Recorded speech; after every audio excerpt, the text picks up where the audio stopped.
Latest updates ఎప్పటికప్పుడు పొందడానికి big TV WhatsApp channel follow అవ్వండి. లింక్ డిస్క్రిప్షన్ లో ఉంది. మాజీ మంత్రి ఆర్కే రోజా తనను 2 సార్లు గెలిపించిన నగరి ప్రజలకు కనిపించడమే మానేశారు. నగరి నియోజకవర్గాన్ని పూర్తిగా దూరమై అసలు ఎక్కడ ఉంటున్నారో వైసీపీ నేతలకి అంతుపట్టకుండా తయారయ్యారు. ఇప్పుడు ఓడిపోయిన తర్వాత 1కి 4 సార్లు మాత్రం తిరుమల వచ్చి శ్రీవారిని దర్శించుకుంటూ ఉన్నారు. అప్పట్లో అపచారం అని తెలిసి కూడా కొండ మీదే రాజకీయాలు మాట్లాడి మళ్ళీ మాయమైపోయారు. తాజాగా కొండ మీద ప్రత్యక్షమైన రోజా నోరు తెరవకుండా వెళ్లిపోవడం హాట్ టాపిక్ గా మారింది.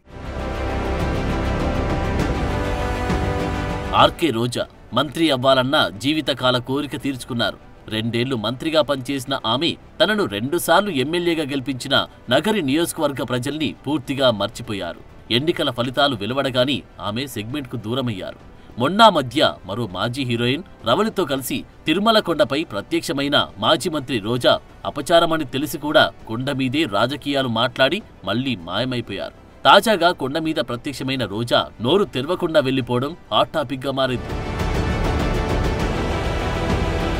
ఆమె ఎక్కడున్నారో ఎవరికి అంతుపట్టనప్పటికీ ఉనికి చాటుకోవడానికి అన్నట్లు అప్పుడప్పుడు మీడియాకి వీడియోలు రిలీజ్ చేస్తూ హడావిడి చేస్తున్నారు.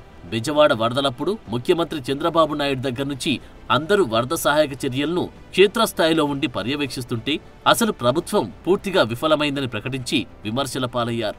తర్వాత పుంగనూరులో బాలిక హత్య విషయంలోనూ లేనిపోనివి మాట్లాడి అబాసుపాలయ్యారు. ఇప్పుడు గుంటూరు ప్రభుత్వ ఆసుపత్రిలో చికిత్స పొందుతూ మరణించిన సహన మృతిపై రోజా మరో వీడియో రిలీజ్ చేశారు.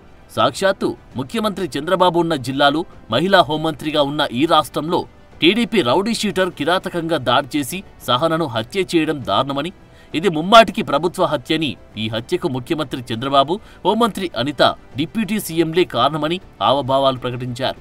అయితే ఆ హత్య చేసిన రౌడీ షీటర్ వైసీపీ సానుభూతి పరడని అతని తల్లే అప్పట్లో ప్రకటించారు. దాంతో మళ్లీ సోషల్ మీడియాలో రోజా అందరికీ ట్రోల్ అయ్యారు. అక్కడితో ఆగితే బాగుండేదేమో, కానీ సీఎం, డిప్యూటీ సీఎం, హోంమంత్రులు లైఫ్ ఎంజాయ్ చేస్తున్నారని, సీఎం చంద్రబాబు, బాలకృష్ణలు అన్స్టాపబుల్ రియాలిటీ షోలతో ఎంజాయ్ చేస్తున్నారని అప్పట్లో విమర్శలు గుప్పించారు. అక్కడే ఆమె అవగాహన లేమితో తప్పులో కాలేశారు. బాలకృష్ణ హోస్ట్గా, చంద్రబాబు గెస్ట్గా పాల్గొన్న అన్స్టాపబుల్ రియాలిటీ షో ఎప్పుడో రికార్డైంది. ఆమె మాట్లాడే టైంకి దాని ప్రోమోలు కూడా వైరల్ అయ్యాయి. ఇవేమీ తెలియనట్లు రోజా ఆ షో గురించి మాట్లాడిన రోజా నెటిజన్లకు గట్టిగానే ట్రోల్ అయ్యారు. హీరోయిన్ గా ఎక్స్పైర్ అయి పాలిటిక్స్ లోకి వచ్చిన రోజా తర్వాత సంపాదన కోసం బుల్లితెరను నమ్ముకున్నారు. ఎమ్మెల్యేగా గెలిచాక కూడా ఆమె చాలా ఏళ్లు జబర్దస్త్ షోలకు జడ్జిగా డాన్సులు కూడా చేశారు. ఆమె పొలిటికల్ ఓవర్ యాక్షన్ తట్టుకోలేక టీవీ యాజమాన్యం జబర్దస్త్ స్టేజ్ మీద నుంచి దింపేసింది. మంత్రి అయ్యే వరకు ఇంకా కుర్ర హీరోయిన్లా టీవీ షోలో స్టెప్పులు వేసిన రోజా సంబంధం లేని ఇష్యూలు, అది సబ్జెక్టు తెలియకుండా అన్స్టాపబుల్ షో గురించి, సీఎం చంద్రబాబు, బాలయ్యల గురించి మాట్లాడి సోషల్ మీడియాలో ట్రోల్ అయ్యారు. నగరికి దూరమై చెన్నైలో భర్త సెల్వమణి కట్టించిన ఇంటికి షిఫ్ట్ అయిపోయిన రోజా తమిళ ఛానల్కి ఏదో రియాలిటీ షో షూటింగ్లో పాల్గొంటూ అక్కడ సంపాదనలో పడ్డారంట. అక్కడ షూటింగ్కు బ్రేక్ తీసుకున్న రోజా తిరిగి తాజాగా తిరుమల శ్రీవారిని దర్శించుకుని వెళ్లారు. స్వామి దర్శనానికి వచ్చిన ప్రతిసారి ఆ మాజీ మంత్రి ఏదో ఒక అంశంపై రాజకీయం చేస్తూ వివాదాస్పదమవుతుంటారు. ఈసారి మాత్రం ఏం మాట్లాడకుండా సైలెంట్గా వెళ్లిపోవడం హాట్ టాపిక్ గా మారింది.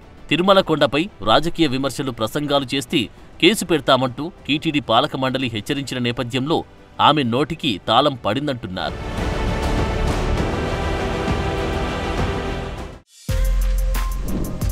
For more videos like this, subscribe Big TV channel.